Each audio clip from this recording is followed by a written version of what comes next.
I'll finish with this. It's how Bill Hicks, a great man, American comedian, died at the age of 33, I think it was. He used to finish his act like this, talking about life.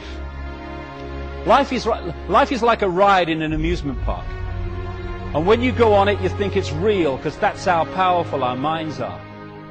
The ride goes up and down, round and round. It has thrills and chills, and it's very brightly colored, and it's very loud, and it's fun for a while. Some have been on this ride for a long time, and they begin to question, is this real? Or is this just a ride? Just an illusion we create? And others have remembered, and they come back to us and they say, hey, don't be afraid ever, because this is just a ride. And we kill those people. Shut him up, I've got a lot invested in this ride, shut him up! Look at my furrows of worry and my big bank account and my family. This has to be real. It's just a ride. But we always kill those good guys that try to tell us that and let the demons run amok. But it doesn't matter, because it's just a ride. And we can change it anytime we want. No job, no savings or money, just a choice right now between fear and love. And that's all it is. Fear and love.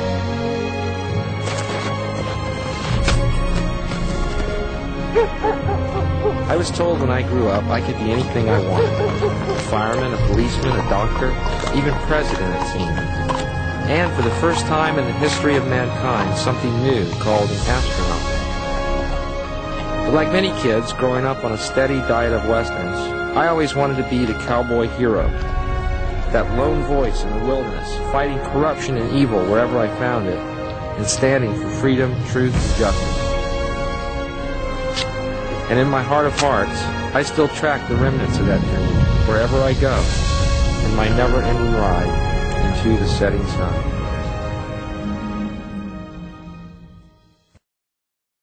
Ladies and gentlemen, our next performer has been quoted in Attitude magazine as being a statesman for his generation.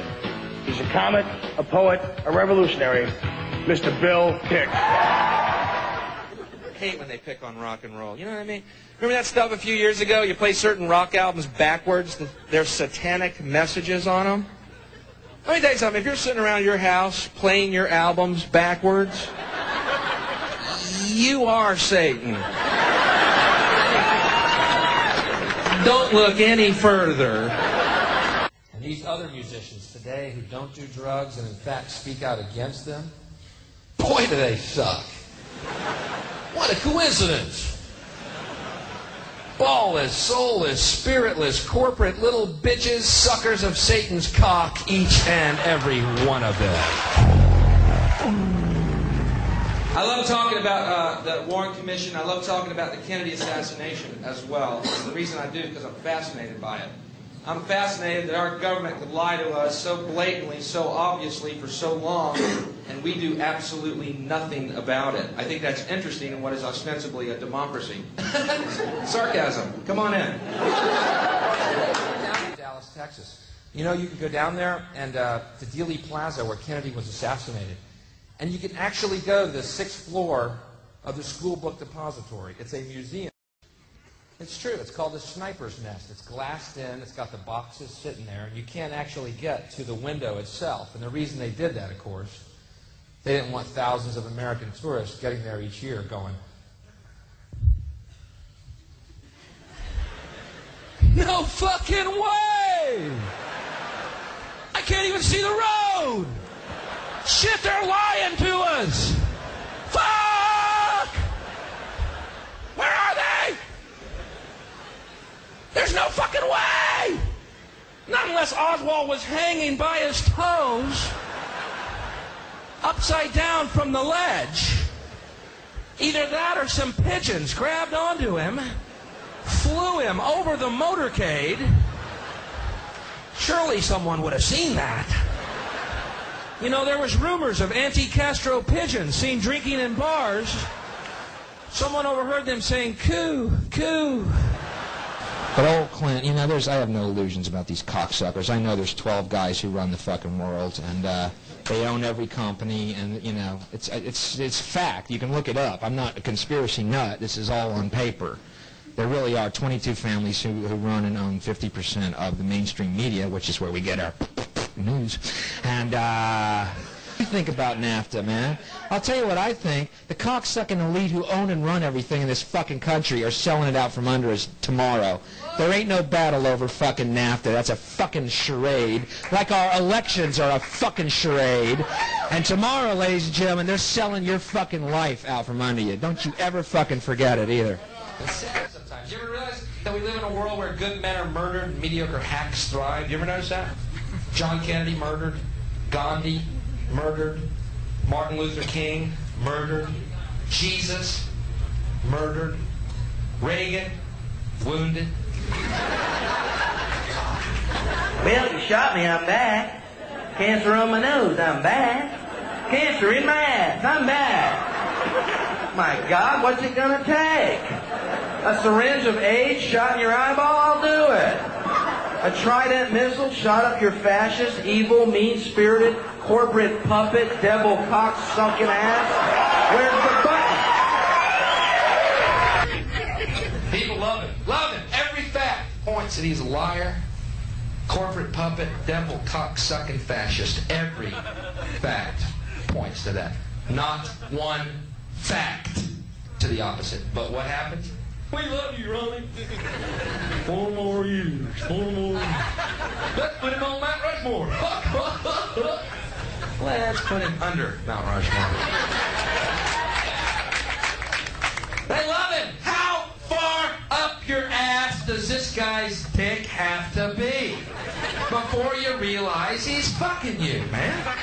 People are just, I like him. I don't know what it is. He looks good on TV. He brought back patriotism. God damn it, he's a good American. Hold it, something's slapping my ass. Oh my God, he's fucking us! Well, Nancy and I feel that. Man, you might know, as John Wayne once told me that. Man, you might remember if Jimmy Stewart. Well, shut the fuck up. You answer a question like a man, you fucking lying B-actor dickweed, Mr. President, sir. In all due respect. Now we got his little incubus underling, Georgie Bush, in there. Boy, when they said anybody in America could grow up to be president, I didn't know what the fuck that meant until this year. Anybody. A body of water. A dead body. What about Clinton? Is there any hope in Clinton? There's no fucking hope in that guy. They're all the same. I'll show you politics in America. Here it is, right here. I think the puppet on the right shares my beliefs. I think the puppet on the left is more to my liking. Hey, wait a minute. There's one guy holding up both puppets. Shut up. Go back to bed, America. Your government is in control. Here's Love Connection. Watch this and get fat and stupid. By the way, keep drinking beer, you fucking morons. Question authority, always question authority, and demand the truth. I have this feeling, man, because you know there's a handful of people actually run everything. That's true. It's provable. It's not I'm not a conspiracy nut. It's provable. Handful, very small elite run and own these corporations, which include the mainstream media. I have this feeling who's ever elected president, like Clinton was, no matter what your promises you promise on the campaign trail, blah, blah, blah, when you win, you go into this smoky room with the 12 industrialist, capitalist scumfucks who got you in there, and you're in this smoky room, and this little film screen comes down. And a big dynasty roll the film. And it's a shot of the Kennedy assassination from an angle you've never seen before. That looks suspiciously off the grassy knoll. And then the screen goes up and the lights come up and they go, the new president. Any questions? Just what my agenda is. First we bomb Baghdad. You got it. To air the voice of reason. In a world gone mad, adrift on banal seas. For all who feel that lies have had their season, and whose hearts cry out instead for honesty. For all the weary souls grown bored with dreaming, whose thirst for beauty and for knowledge goes unslaked.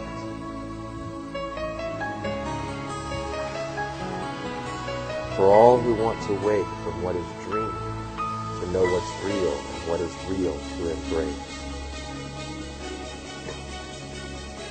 For all who've watched with mounting horror, evil's reign upon this world grow ever clear.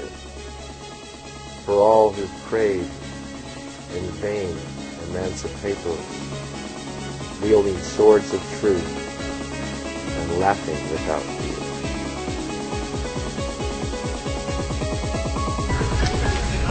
Hear a great ground before I go, even though this is a world where good men are murdered. Men who try and help are murdered and cut down in their prime of their youth, and hacks and mediocres and fascists run everything else.